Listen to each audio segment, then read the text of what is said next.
Kolkata rape murder case के मामले में आरजीकर मेडिकल कॉलेज जहां ये घटना हुई थी वहां के पूर्व प्रिंसिपल संदीप घोष की मुश्किलें कम नहीं हो रही हैं। वो सुप्रीम कोर्ट पहुंचे थे अपने खिलाफ चल रही जांच को रुकवाने के लिए। सीबीआई की जो जांच चल रही है उसको रुकवाने के लिए उन्होंने अर्जी डाली थी, जहां पर सीजीआई चीफ जस्टिस हमारे देश के जस्टिस चंद्रचूड़ ने खूब उनको डांट लगाई और साफ इनकार कर दिया कि ऐसा कुछ भी नहीं होने जा रहा है। उन्होंने कहा भरोसा रखिए, सीबीआई जांच पर हमारी नज़र है, उसमें कुछ भी गड़बड़ी नहीं होगी। तो आज क्या कुछ सुनवाई हुई, कैसे डांट लगाई सीजीआई ने प्रिंसिपल साहब को, पूर्व प्रिंसिपल साहब को, उसके बारे में विस्तार से बात करेंगे। हमारे वरिष्ठ साथी पीयूष पांडे जुड़ेंगे हमारे साथ, उनसे।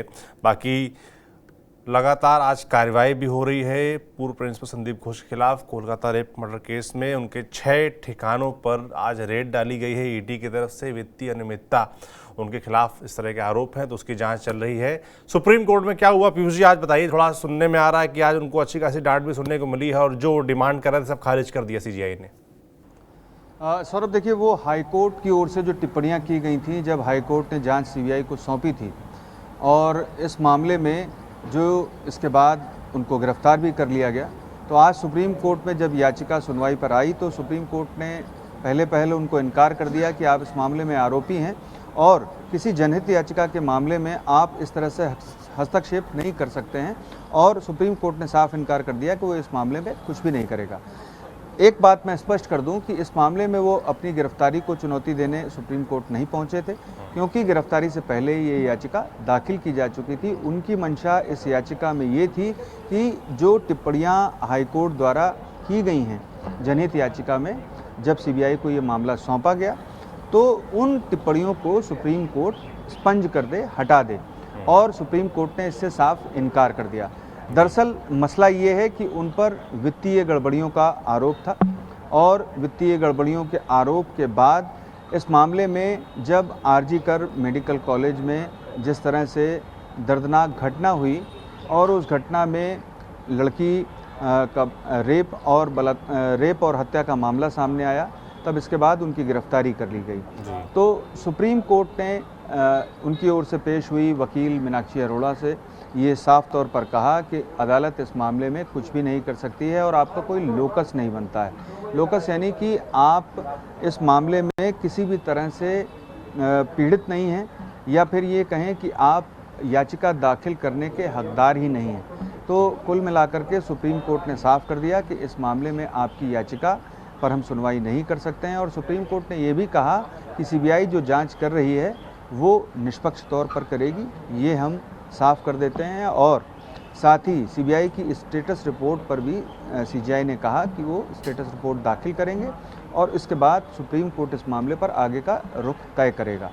अब सवाल ये खड़ा होता है कि आखिर जब प्रिंसिपल वहाँ पर थे तो ऐसी स्थिति में जब वहाँ पर इतनी बड़ी घटना हुई तो आखिर पीड़िता के पिता को एफआईआर क्यों दर्ज करानी पड़ी, और ऐसे तमाम सवाल खड़े होते हैं। जिसके बाद सीबीआई ने पूर्व प्रिंसिपल संदीप घोष को गिरफ्तार किया था, और इसके बाद ही यहाँ पर जो मामला आज सुनवाई के दौरान आया तो सुप्रीम कोर्ट ने ये साफ कर दिया कि उनका कोई लोकस नहीं बनता, और ऐसी स्थिति में सुप्रीम कोर्ट इस मामले में सुनवाई नहीं कर सकता।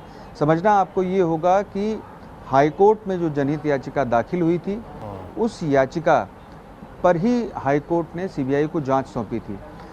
संदीप घोष की वकील मीनाक्षी अरोड़ा जी का ये कहना था कि इस मामले में जो याचिका करता है उसकी भूमिका सही नहीं है। उसने पहले भी 2 बार याचिकाएं दाखिल की थी। तो ऐसी स्थिति में जबकि वो भी संदेह के घेरे में है तो उनकी याचिका पर ऐसा आदेश नहीं होना चाहिए था, ये एक अलग बात है। लेकिन उनका ये कहना था कि जो टिप्पणियां की गई वो हटा दी जाएं। तो सुप्रीम कोर्ट ने उन टिप्पणियों को हटाने से साफ इनकार कर दिया और किसी भी तरह की राहत देने से संदीप घोष को इनकार कर दिया। अब एक उनके पास रेमेडी ज़रूर बची हुई है, क्योंकि सुप्रीम कोर्ट ने उनसे कहा है कि आप हाई कोर्ट के समक्ष जाकर इस मामले पर एक बार उनसे गुजारिश कर सकते हैं कि उन टिप्पणियों को हटा लिया जाए। हालांकि सुप्रीम कोर्ट की ओर से राहत न दिए जाने के बाद हाई कोर्ट का रुख इस मामले में सीधे तौर पर कड़ा ही होगा, क्योंकि इतना भयावह है मामला जो आरजीकर मेडिकल कॉलेज में घटित हुआ, और जिस तरह की वित्तीय अनियमितताएं के आरोप पूर्व प्रिंसिपल पर पहले से लगे हुए थे, तो उन स्थितियों के मद्देनज़र हाईकोर्ट से भी उन्हें राहत मिलना बड़ा मुश्किल है। और सुप्रीम कोर्ट ने तो उन्हें साफ इनकार करते हुए ये कह दिया कि आपका लोकस ही नहीं बनता है। तो इन स्थितियों के मद्देनज़र उनकी याचिका सुप्रीम कोर्ट में दाखिल हुई थी और उन्होंने सीधे तौर पर याचिका जो हाईकोर्ट में दाखिल हुई थी जनहित याचिका, उसके याचिकाकर्ता पर सवाल खड़े किए थे, जिस पर सुप्रीम कोर्ट ने अपना कोई रुख जाहिर नहीं किया। जी सौरभ। बिल्कुल, तो सुप्रीम कोर्ट ने साफ तौर पर इनकार कर दिया है उन टिप्पणियों को हटाने के लिए जो हाई कोर्ट की तरफ से पूर्व प्रिंसिपल संदीप घोष के खिलाफ की गई थी, उनके रोल पर की गई थी। जिस तरीके से माता पिता को गलत जानकारी दी गई, पहले तो कि सुसाइड किया गया है, उसके बाद जब वहाँ माता पिता पहुँचते हैं तो फिर उनको मिलने नहीं दिया जाता है, 3-4 घंटे तक रोका जाता है।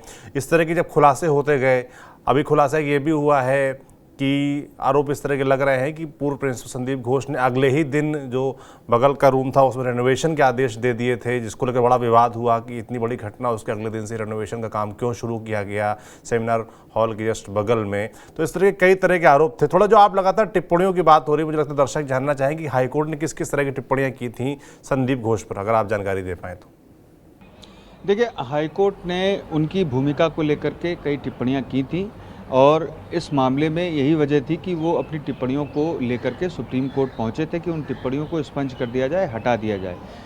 देखिए, उनकी भूमिका कितनी संदिग्ध है इस मामले में, आप इससे ही समझ सकते हैं कि जब मेडिकल कॉलेज में, आरजी कर मेडिकल कॉलेज में इतनी बड़ी घटना हो गई, तब भी उनकी तरफ से पुलिस में कंप्लेन कोई नहीं की गई, बल्कि पिता की ओर से कंप्लेन की गई। तो कहीं ना कहीं बहुत सारे सवाल खड़े होते हैं और उन्हीं सवालों के मद्देनज़र सीबीआई की ओर से इनको गिरफ्तार किया गया। और संदीप घोष की भूमिका को लेकर के हालांकि सुप्रीम कोर्ट ने कोई टिप्पणी नहीं की, लेकिन हाई कोर्ट ने अपनी टिप्पणियों में काफ़ी कड़ी बातें कही हैं और उन बातों के मद्देनज़र ही वो सुप्रीम कोर्ट पहुंचे थे। ये एक अलग बात है कि उनकी का कोई लोकस नहीं बनता, ये सुप्रीम कोर्ट ने साफ कह दिया। और सुप्रीम कोर्ट ने ये भी क्लियर कर दिया कि आप चूंकि एक आरोपी हैं तो ऐसी स्थिति में किसी भी जनहित याचिका के मामले में हस्तक्षेप नहीं कर सकते हैं। और अब चूंकि इस मामले में सीबीआई जांच कर रही है तो ऐसी स्थिति में सीबीआई की जो स्टेटस रिपोर्ट आएगी और उसकी जो जांच होगी वो पूरी तरह से निष्पक्ष होगी। तो कुल मिलाकर के इस मामले में जो उनका सुप्रीम कोर्ट में याचिका दाखिल करने का इरादा था, वो सिर्फ हाई कोर्ट की ओर से जो टिप्पणियां की गई हैं उनको हटाने का था। और ऐसी स्थिति में जबकि सुप्रीम कोर्ट की ओर से साफ इनकार कर दिया गया है, तो हाई कोर्ट अगर वो जाते भी हैं तो बहुत ही कम गुंजाइश है उनके पास राहत मिलने की। आपको मैं ये भी बता दूं सौरभ कि चूँकि आरजी कर मेडिकल कॉलेज मामले पर सुप्रीम कोर्ट ने स्वतः संज्ञान भी लिया हुआ है और चूँकि सीबीआई पिछले 2-3 दिनों से बीमार थे तो इसलिए वो सुनवाई नहीं कर पा रहे थे और कल ही उस मामले की सुनवाई होनी थी, लेकिन वो नहीं कर पाए। आज उनकी बेंच बैठी है और उम्मीद ये की जा रही है कि सोमवार को उस मामले पर भी सुनवाई होगी, क्योंकि सुप्रीम कोर्ट का बड़ा कड़ा रुख था और सुप्रीम कोर्ट इस मामले में निगरानी कर रहा है। तो ऐसी स्थिति में जबकि सीबीआई की जो प्रगति रिपोर्ट होगी यानी कि स्टेटस रिपोर्ट होगी, जब वो सामने आएगी तब देखना ये होगा कि सुप्रीम कोर्ट का रुख क्या रहता है इस मामले में राज्य सरकार के प्रति और जो सीबीआई जांच कर रही है उसके प्रति भी। चूँकि लगातार राज्य सरकार की ओर से तमाम आरोप भी लगाए जाते रहे कि सीबीआई की ओर से कोई नया इनपुट नहीं दिया जा सका और हाई कोर्ट की ओर से जो सीबीआई को जांच सौंपी गई है उसका कोई मतलब नहीं है, ये कहना राज्य सरकार का कुल मिलाकर के था। और इस दौरान सीबीआई ने जांच में क्या नया पाया है और उसकी ओर से क्या दस्तावेज़ में जानकारी सुप्रीम कोर्ट को दी जाती है, ये जल्द ही सामने आएगा। और तब तक के लिए शायद सुप्रीम कोर्ट भी इस मामले में कोई टिप्पणी इतर नहीं कर रहा है। भले ही पूर्व प्रिंसिपल की ओर से इस मामले में याचिका दाखिल की गई थी, लेकिन सुप्रीम कोर्ट ने बड़ी शालीनता के साथ उनकी जो वकील मीनाक्षी पेश हुई थी उनसे साफ तौर पर कह दिया कि आपका लोकस नहीं बनता है और इस मामले में चूँकि आप आरोपी हैं तो ऐसी स्थिति में आप किसी भी तरह से जनहित याचिका के मामले में दखल नहीं दे सकते हैं। जी सौरभ। बिल्कुल, साफ तौर पर एक बड़ा झटका लगा है पूर्व प्रिंसिपल आरजीकर मेडिकल कॉलेज के संदीप घोष को, और झटके उनको लगातार मिल रहे हैं। जिस तरीके से घटना हुई, उनको ट्रांसफ़र करके एक और बड़ी जिम्मेदारी के तहत दूसरे मेडिकल कॉलेज भेज दिया गया। उसके बाद वो विवादों में घिरे, उन पर तमाम आरोप लगे, उनको कॉलेज से हटाया गया।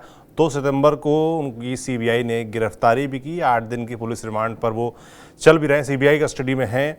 और बंगाल स्वास्थ्य विभाग ने भी उनको सस्पेंड कर दिया है। 28 अगस्त को इंडियन मेडिकल एसोसिएशन ने भी उनकी सदस्यता रद्द कर दी है। तो लगातार वो मामले में घिरते चले जा रहे हैं। सुप्रीम कोर्ट से भी उनको आज झटका मिला है। क्या कुछ कहा सुप्रीम कोर्ट ने, सीजेआई चंद्रचूड़ ने, हमने आपको बताया। पीयूष जी, बहुत बहुत धन्यवाद आपका तमाम जानकारियों के लिए। बाकी आरजीकर मेडिकल कॉलेज में हुई इस दर्दनाक घटना पर लगातार हमारी नज़र बनी हुई है। सुप्रीम कोर्ट में आज सीजीआई बैठे, इसका मतलब ये भी है कि जो स्वतः संज्ञान लिया हुआ है इस पूरे मसले को लेकर, उस पर भी जल्दी सुनवाई हो सकती है। जो सीबीआई की स्टेटस रिपोर्ट होगी उसमें क्या कुछ नए डेवलपमेंट है वो भी हमको पता चलेंगे। जब हमको पता चलेंगे तो आप तक भी पहुंचाएंगे हम। आप देखते रहिए TV9 डिजिटल। शुक्रिया।